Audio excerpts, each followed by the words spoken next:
आज की वीडियो बहुत ही इम्पॉर्टेंट है क्योंकि आज आप क्लास 7 की सिविक्स बुक जिसका नाम है सामाजिक एवं राजनीतिक व्यवस्था 2, इसका जो फर्स्ट चैप्टर है लोकतंत्र से क्वेश्चन आंसर हम लोग शुरू करने जा रहे हैं। तो आइए स्टार्ट करते हैं।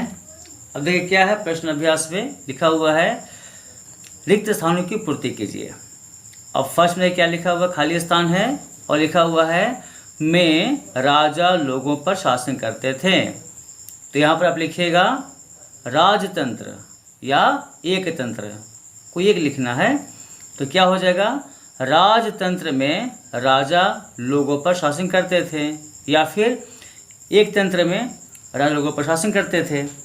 दूसरा क्या है, यहाँ पे खाली स्थान है, यहाँ पे क्या लिखा हुआ खाली स्थान के बाद में लोकतंत्र का प्रत्यक्ष रूप है। तो यहाँ पे क्या भरेंगे, यहाँ लिखेंगे स्विट्जरलैंड के कुछ संघीय छोटे इकाइयों, मतलब यहाँ कुछ जो छोटे मोटे जो देश है वहाँ की बात हो रही है।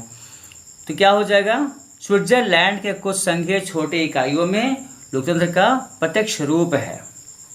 इसमें क्या होता है, इसमें वहाँ की जनता एक बहुत बड़े मैदान में खड़ी होती है और जो जनप्रतिनिधि हो तो भी खड़े होते हैं। तो जिनके पक्ष में ज़्यादा हाथ खड़े होते हैं उनके सरकार बनती है।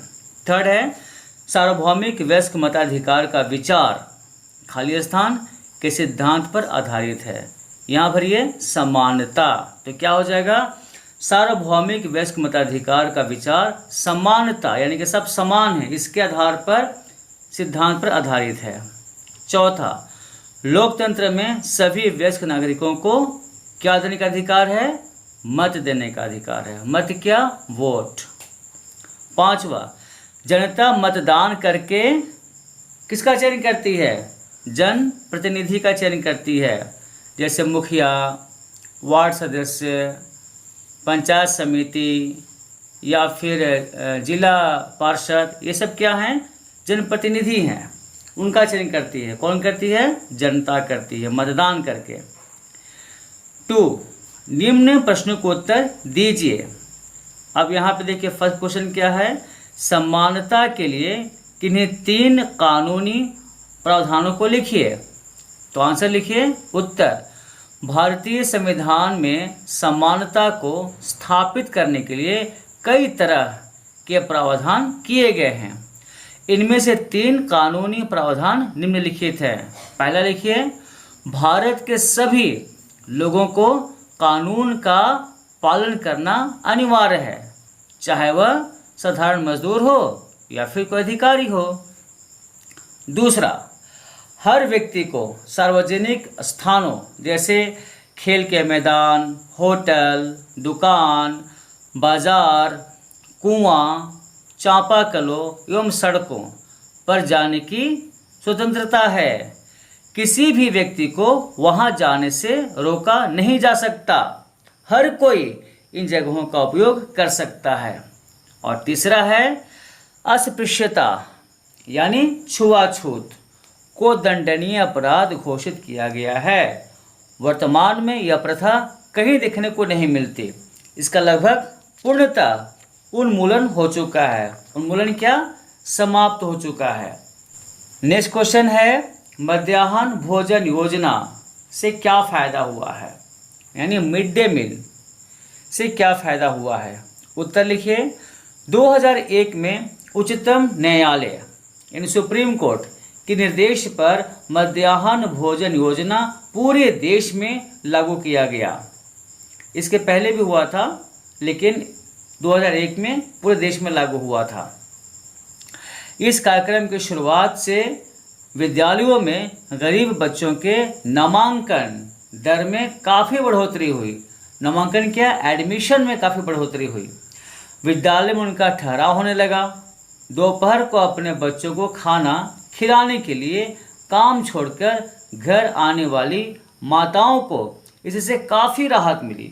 यह कार्यक्रम जातिगत पूर्वाग्रहों को कम करने में काफ़ी सहायक सिद्ध हुआ है। नेक्स्ट क्वेश्चन में आइए, क्वेश्चन नंबर 3 में क्या है, नागरिक अधिकार आंदोलन क्या है। यह बहुत ही इंपॉर्टेंट क्वेश्चन है। उत्तर लिखिए, अमेरिका में अफ्रीकी मूल के लोग रहते हैं जिनके पूर्वज गुलाम थे और अफ्रीका से लाए गए थे। इन्हें अफ्रीकी अमेरिकन कहा जाता है। इन्हीं के उचित अधिकारों और समान उपचार के लिए 1950 में, उस दशक में, नागरिक अधिकार आंदोलन शुरू किया गया था। यह आंदोलन doctor Martin Luther king junior के द्वारा अहिंसात्मक तरीके से चलाया गया था। इस आंदोलन के फलस्वरूप 1964 में अमेरिका में एक कानून बना जिसे नागरिक अधिकार अधिनियम कहा जाता है। इस कानून के तहत नस्ल, धर्म और राष्ट्रीय मूल के आधार पर अफ्रीकी अमेरिकन के साथ हुए भेदभाव को समाप्त कर दिया गया, खत्म कर दिया गया। ठीक है, नेक्स्ट क्वेश्चन में आइए। क्वेश्चन नंबर 4, सार्वभौमिक वयस्क मताधिकार क्या है?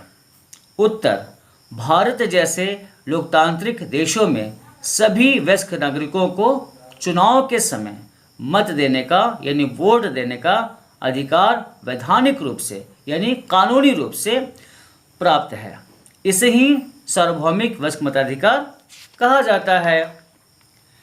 नेक्स्ट क्वेश्चन है, किसी सफल लोकतंत्र की 2 विशेषताओं को बताएं। तो आइए बताते हैं। उत्तर लिखिए। किसी सफल लोकतंत्र की 2 विशेषताएं निम्नलिखित हैं। पहला क्या है? किसी सफल लोकतंत्र में जनता के अधिकारों की सुरक्षा की जिम्मेदारी उसके द्वारा चुनी गई वर्तमान सरकार की होती है। दूसरा है, जनता सरकार से प्रश्न पूछ सकती है, वह आलोचना या सकारात्मक विरोध भी जता सकती है। कौन जता सकती है? जनता। तो ये जो हैं, ये 2 विशेषताएं हैं किसी भी देश के सफल लोकतंत्र की। उसके बाद है, आइए चर्चा करें। यहाँ भी कुछ क्वेश्चंस आपको देखने को मिल रहे हैं। यहाँ पर आपको क्वेश्चन है, जैसे कि आपके पे दिखाई दे रहा है। यहाँ पर क्वेश्चन है, 3 क्वेश्चन हैं, नंबर 3, नंबर 4, नंबर 5। तो हालांकि ये भी इम्पॉर्टेंट है, लेकिन आपका कमेंट ज़्यादा आएगा तो मैं इसे बना दूंगा। तब तक इसका नोट्स बनाइए, इसकी तैयारी कीजिए, रटिएगा मत, कोशिश कीजिएगा समझने की। और इसका जो एनालिसिस है, इसके बारे में जो बताना है, इसके पहले का जो चैप्टर है लोकतंत्र वाला, उसके सारे पॉइंट्स को मैं समझा दिया हूँ। उसे समझिएगा तो वीडियो काफ़ी आसान हो जाएगा। क्वेश्चन कहाँ से समझने में आपको काफ़ी सहूलियत मिलेगी। तो बहुत जल्द मिलते हैं नेक्स्ट वीडियो के साथ में। Till then take care, thank you, bye bye.